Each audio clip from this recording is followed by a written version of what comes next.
आज आप हिंदी गद्य का एनसीईआरटी अप्रोच पे प्लान समझेंगे। तो इसमें जो सामान्य उद्देश्य है वो वैसे जैसे आपने गद्य के लिखे थे उसी तरह सामान्य उद्देश्य लिखेंगे। फिर विशिष्ट उद्देश्य जो होंगे वो हमारे शिक्षण लक्ष्य होंगे। शिक्षण लक्ष्य में फिर जो हम लक्ष्य मान के चलते हैं तो क्या है, अपेक्षित व्यवहारगत परिवर्तन, यानी कि जिन छात्रों को हम पढ़ा रहे हैं उनमें कितना अपेक्षित व्यवहारगत परिवर्तन होगा, ये लक्ष्य लेकर हम लोग फिर पढ़ाते हैं। सबसे पहला हमारा लक्ष्य है ज्ञान। ठीक है, ज्ञान में हम लिखेंगे छात्र कर्तव्य पालन पाठ का प्रत्यास्मरण कर सकेंगे। छात्र कर्तव्य पालन पाठ का, मैं आपको बताया था प्रत्यास्मरण करेंगे, प्रत्याभिज्ञान करेंगे, प्रत्यास्मरण कर सकेंगे।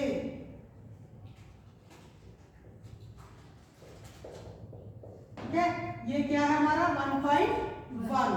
फिर 1.2 छात्र कर्तव्य पालन पाठ का प्रत्याभिज्ञान कर सकेंगे। प्रत्याभिज्ञान कर सकेंगे। ठीक है, ऐसे लिखो। फिर हमारा क्या है, अवबोध। दूसरा लक्ष्य हमारा शिक्षण, आपको बताया गया था ना, संज्ञानात्मक, भावात्मक और क्रियात्मक। तो ये संज्ञानात्मक वाले लक्ष्य हैं जो आप अभी इसमें पढ़ेंगे। तो संज्ञानात्मक में सबसे पहला क्या है, ज्ञान। दूसरा है अवबोध। अवबोध में है छात्र विभिन्न युक्तियों द्वारा आतंक, कॉमा लगाते जाइए, आतंक, नेक, शक आदि शब्दों के अर्थ बता सकेंगे।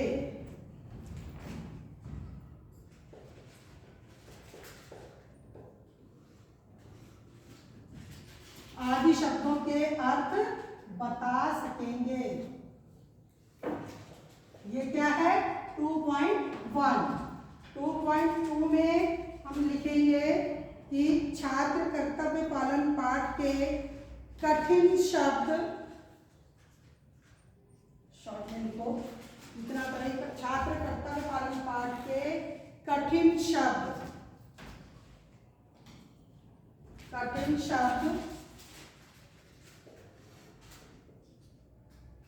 सच्चाई, ईमानदारी आदि शब्दों का उच्चारणाभ्यास कर सकेंगे। आदि शब्दों का उच्चारणाभ्यास कर सकेंगे, लिखते जाइए। इसके बाद हमारा तीसरा लक्ष्य है अनुप्रयोग। ये अनुप्रयोग भी हमने समझाया था ना कि इसमें किस तरह के क्वेश्चन आएंगे। तो ये हो गया हमारा 3.1। 3.1 में छात्र कर्तव्य पालन पाठ का विश्लेषण कर सकेंगे। इसको ऐसे करते जाओ और यहाँ पर क्या करेंगे, विश्लेषण कर सकेंगे।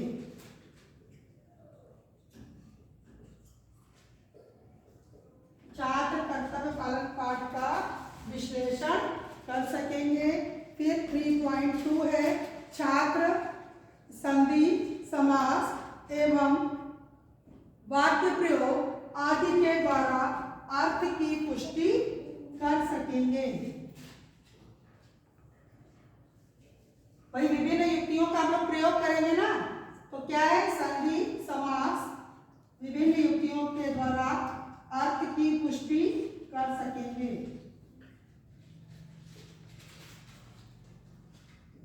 अर्थ की पुष्टि कर सकेंगे।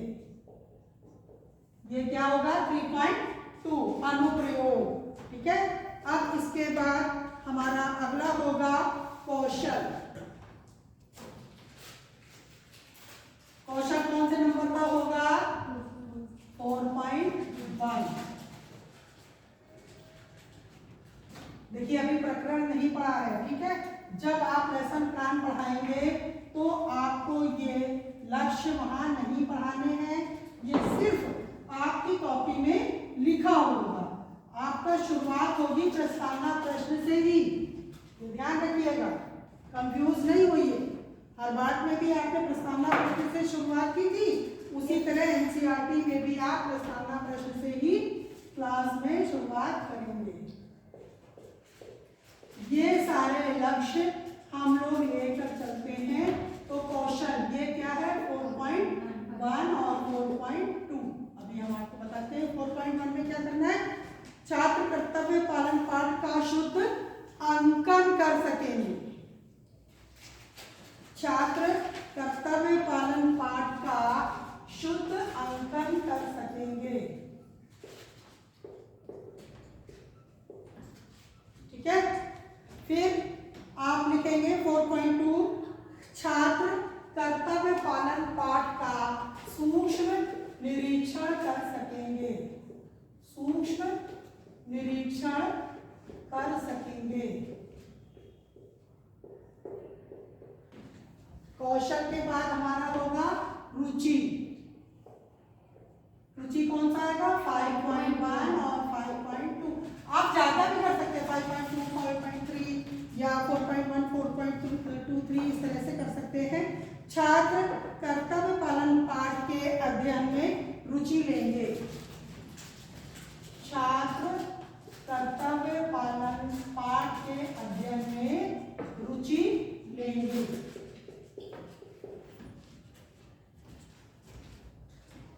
और छात्र कर्तव्य पालन पाठ के क्रियाकलापों में रुचि लेंगे।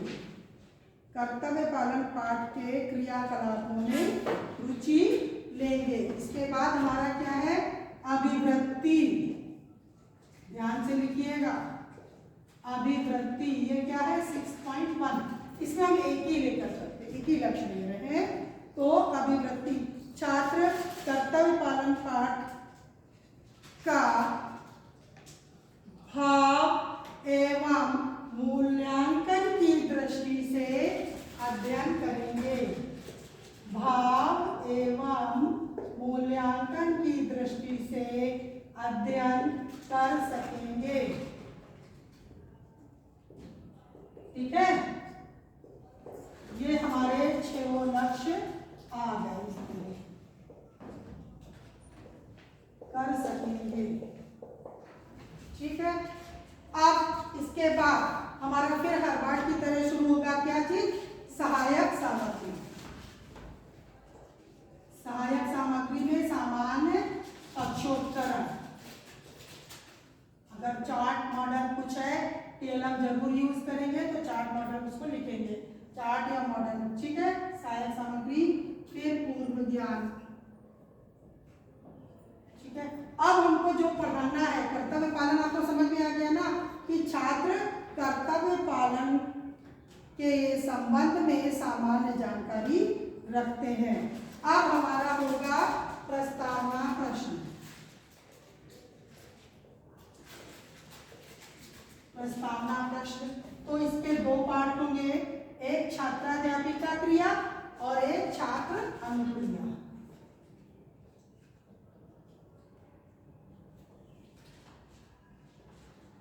छात्र अनुक्रिया समझ में आ रहा है यहाँ तक कि नहीं? ठीक है, क्वेश्चन पूछेंगे हम सबसे पहले किसी नियम के अनुसार कार्य करने को क्या कहते हैं। किसी नियम के अनुसार कार्य करने को क्या कहते हैं।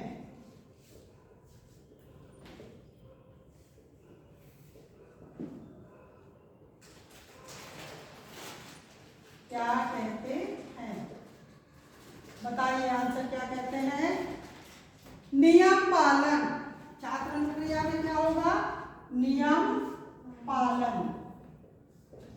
ठीक है, अगला क्वेश्चन हमारा होगा आप अपने माता पिता की सेवा करना हमारा क्या है। आप बता दीजिए, अपने माता पिता की सेवा करना हमारा क्या है। दूसरा क्वेश्चन, अपने माता पिता की सेवा करना हमारा क्या है। कर्तव्य पालन है, कर्तव्य पालन। ठीक है, देखिए आपका यहाँ प्रस्तावना आधा निकल आ गया, कर्तव्य है, कर्तव्य पालन नहीं, कर्तव्य है। अपने माता पिता की सेवा करना हमारा क्या है, हमारा कर्तव्य है। अब कर्तव्य के अनुसार कार्य करने को क्या कहते हैं, कर्तव्य के अनुसार कार्य करने को क्या कहते हैं, कर्तव्य पालन। अब हमारा आ गया, देखिए अगर हमने सेकंड में किया था वहीं से प्रस्तावना कंप्लीट हो रही थी, इसलिए क्वेश्चन के आंसर का ध्यान रखेंगे कि जहां पर भी आंसर आ जाएगा वहीं हमारी प्रस्तावना कंप्लीट हो जाएगी। तो इस तरह से हमारा क्या आ गया, ये कर्तव्य पालन। तो अब हम क्या करेंगे, उद्देश्य कथन करेंगे, उद्देश्य कथन हो जाएगा। अच्छा, अब उद्देश्य कथन में क्या करना है, आज हम आपको कक्षा में कर्तव्य पालन नामक पाठ का अध्ययन कराएंगे। इतना उद्देश्य कथन करने के बाद हमारा प्रकरण क्या है, कर्तव्य पालन। ध्यान रखिएगा प्रकरण लिखने का। पता चला कि आपने उद्देश्य कथन कर दिया और लिखा नहीं, तो लिखना जरूरी है। अब इतना लिखने के बाद फिर आपकी अगली हेडिंग क्या होगी, प्रस्तुतिकरण। प्रस्तुतिकरण वैसे ही आपको जैसे मैं पहले वाले लेसन प्लान में बताया था कि उतना ही कंटेंट आप पूरा उसमें लिख करके चिपकाएंगे। अध्ययन अध्यापन की सुविधा से प्रस्तुत पाठ को एक ही अनुमति में पढ़ाया जाएगा। इस तरह से प्रस्तुतिकरण में हम लोग करेंगे, ठीक है। अब प्रस्तुतिकरण के बाद यहाँ पर आपके 6 कॉलम बने हुए हैं। हर पार्ट में कॉलम को नहीं बनाए थे आपने, है ना। प्रस्तुतिकरण हो गया, इसके बाद आपके कॉलम बनेंगे 6। एक है सबसे पहले शिक्षण बिंदु, शिक्षण बिंदु। दूसरा है अपेक्षित व्यवहारगत परिवर्तन, तो इसको शॉर्ट में लिखेंगे ठीक है, अपेक्षित व्यवहारगत परिवर्तन। तीसरा है छात्राध्यापिका क्रिया,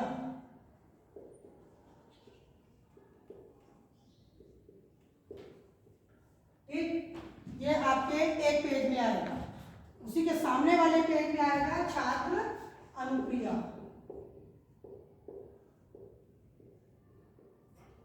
छात्र अनुक्रिया। फिर आपका शिक्षण विधि, सहायक सामग्री, जो भी चीजें आप यूज कर रहे हैं वो। और अगला कॉलम होगा श्यामपट्ट, श्यामपट्ट कार्य, ठीक है। इस तरह आपके कॉलम तैयार हो जाएंगे। आपका छात्र अनुक्रिया और छात्राध्यापिका क्रिया बड़ा होगा, अपेक्षित व्यवहारगत परिवर्तन उतना बड़ा नहीं होगा। देख लिया आपने, ठीक है। अब आपका शुरू हो जाएगा शिक्षण बिंदु में हम क्या करेंगे, आदर्श वाचन, आदर्श वाचन किया जाएगा। अब इसमें छात्राध्यापिका क्रिया में करेंगे कि बेटा आपके पास अभी पीडीएफ पहुंच गया होगा, नहीं तो पहुंच जाएगा, फोटो भेज हो गया, शायद हो गया बेटा। हाँ, तो आदर्श वाचन में हम करेंगे कि छात्राध्यापिका छात्रों को पुस्तक खोलने का आदेश देगी और स्वयं उचित विराम आदि चिन्हों को ध्यान में रखते हुए आदर्श वाचन करेगी। छात्र अनुक्रिया में क्या लिखेंगे कि छात्र पुस्तक खोलते हैं और स्वयं ध्यान पूर्वक पढ़ेंगे। फिर हमारा जो शिक्षण सामग्री, शिक्षण विधि और शिक्षण सामग्री, तो सहायक सामग्री। शिक्षण विधि क्या है, पाठ्य पुस्तक आपने पढ़ी थी ना, पाठ्य पुस्तक विधि, पाठ्य पुस्तक विधि है आपकी, क्योंकि पाठ्य पुस्तक लेकर ही तो पढ़ेंगे बच्चे, ठीक है। तो इस तरह अब हमारा अपेक्षित व्यवहारगत परिवर्तन, इसमें हमारा शिक्षण लक्ष्य 1.1 और कॉमा लगाइए 1.2 ये आएगा, ठीक है। इसके बाद क्या होगा, उच्चारणाभ्यास, उच्चारणाभ्यास भी हम लोग क्या करेंगे, एक एक शब्द का कराएंगे, ठीक है। अब छात्राध्यापिका क्रिया में क्या लिखेंगे? छात्राध्यापिका कठिन शब्दों का श्याम पट पर लिखकर छात्रों की सहायता से उच्चारणाभ्यास कराएगी। ठीक है, छात्र सक्रिय सहयोग करेंगे। फिर यहाँ पर क्या होगा? अभ्यास विधि होगा और श्यामपट जहाँ पर है वहां पर हमारे वो लिखे जाएंगे। क्या क्या है? जैसे कि लिखावट, कुछ भी होगा, आश्चर्य, तिरस्कार। तो लेकिन आपको वैसे एक एक शब्द का वहां पर करवाना होगा। ठीक है, कॉपी में इस तरह लिखेंगे, ब्लैक लगा करके पांचों लिखेंगे आप। फिर अनुकरण वाचन होगा। अच्छा हाँ, इसमें हम कौन सा लगाएंगे? इसमें 2.1 लगेगा, जहां पर हमने लिखा है ना कि छात्राध्यापिका संशय आदि शब्दों का उच्चारणाभ्यास कराएगी। आपके लक्ष्य में लिखवाया है ना, और बोध में देखिए लिखवाया है उच्चारणाभ्यास कराएगी। तो उच्चारणाभ्यास में 2.1 है। हाँ, अब इसके बाद अनुकरण वाचन आ जाएगा। अनुकरण वाचन, इसमें भी छात्राध्यापिका कतिपय छात्रों को पढ़ाए हुए पठित अंश को पढ़ने का आदेश देगी और उनके द्वारा कृत त्रुटियों का बोलकर संशोधन करेगी। तो इसमें भी कौन सी है? छात्र अनुकरण वाचन करेंगे। ठीक है, फिर ये विधि कौन सी है? पुस्तक विधि है। ठीक है, अब इसके बाद आपका क्या आएगा? बोध प्रश्न। अच्छा, अनुकरण वाचन में हमने कौन सा लगाया है? 2.2 लगाया है। ठीक है, ये क्योंकि यहाँ पूरा लक्ष्य लिख तो सकते नहीं है, इसीलिए नंबरिंग डालते हैं। और ये कोशिश ना करना कि एक के नीचे एक लिखो, कॉमा लगाकर उसके साथ लिखो। अब मान लीजिए 3-4 ऑब्जेक्ट यहाँ पर यूज हो रहे हैं, तब तो दूसरी लाइन में आएगा। ठीक है, लेकिन कोशिश करिए कॉमा लगा करके ही आप उसको लिखिए। अब बोध प्रश्न, ये किसने कहा कि ये किसी के घर का रास्ता नहीं है? राजा ने कहा। तो जो आंसर है वो किसमें आएगा? छात्र क्रिया में। और ये शिक्षण विधि में क्या आएगा? प्रश्नोत्तर प्रविधि। प्रश्न पूछे जा रहे हैं ना, वही है, हर्बर्ट वाला ही है, बस इसमें कॉलम 6 कर दिए गए हैं। शिक्षण विधि और ये श्यामपट ये अलग साइड में ही दे दिया है, उसमें ऐसा नहीं था। बाकी कुछ नहीं है। और अपेक्षित व्यवहार में परिवर्तन लग रहे हैं, बाकी तो सब ऐसे ही हर्बर्ट में था, सेम स्टेप भी है, कंफ्यूज होने की कोई जरूरत नहीं है। तो इस तरह हम 3 क्वेश्चन पूछ लेंगे। क्वेश्चन बोध प्रश्न पूछने के बाद फिर हम क्या करेंगे? शब्दार्थ का।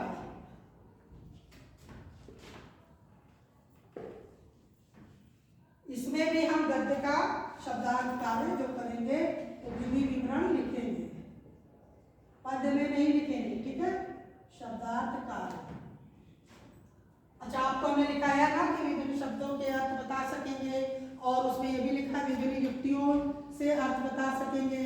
तो इस तरह हमारा क्या होगा? यहाँ पर 4 शब्द, अर्थ, विधि और विवरण। तो विभिन्न युक्तियों के द्वारा शब्दार्थ बता सकेंगे। तो सबसे पहला अर्थ क्या है? मुनासिब। मुनासिब के लिए हमने कौन सी विधि ली है? विलोम। तो विधि में क्या लिखेंगे? विलोम। और विवरण होगा अनुचित। तो इसका अर्थ होगा उचित। इस तरह हम 5 शब्दों के अर्थ विभिन्न विधियों का प्रयोग करते हुए लिखेंगे। और छात्र अनुक्रिया में लिखा जाएगा कि छात्र व्याख्या कार्य में सहयोग करेंगे। और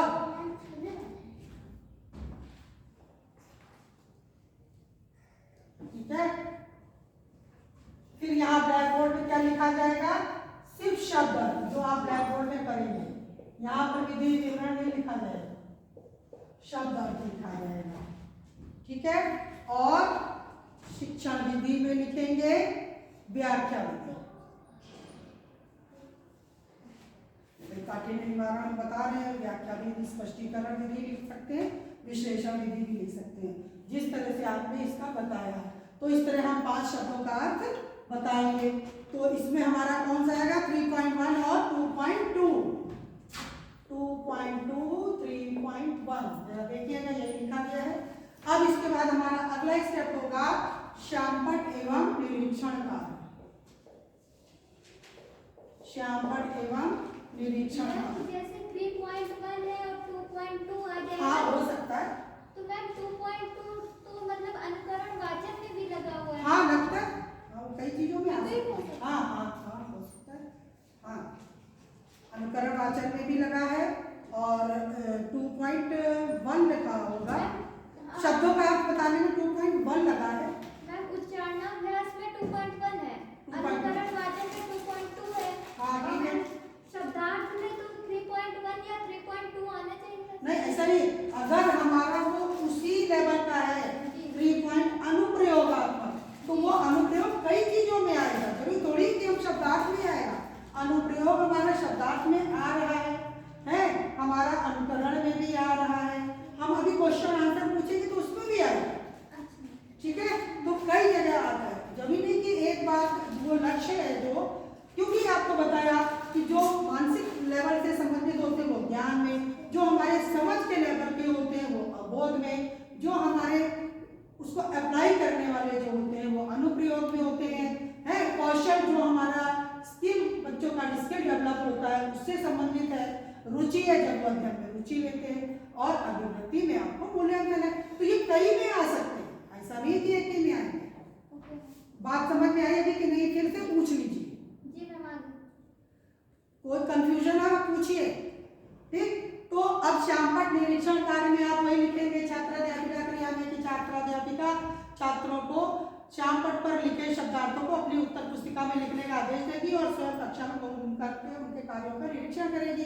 और छात्र अनुक्रिया में लिखेंगे कि छात्र उत्तर पुस्तिका पर शब्दार्थ लिखने में संलग्न हो जाते हैं, ठीक है।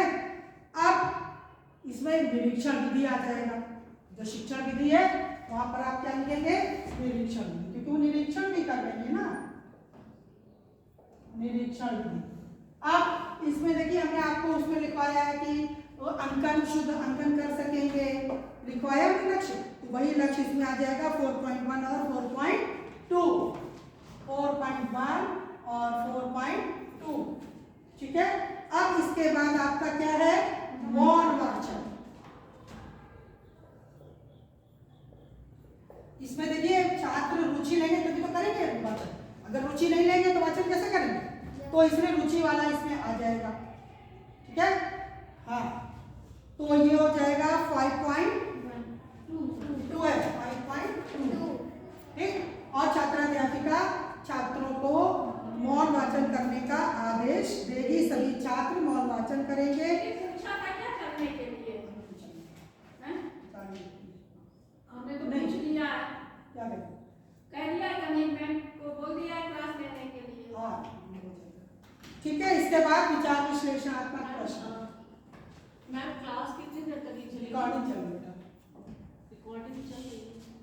विचार विश्लेषणात्मक प्रश्न।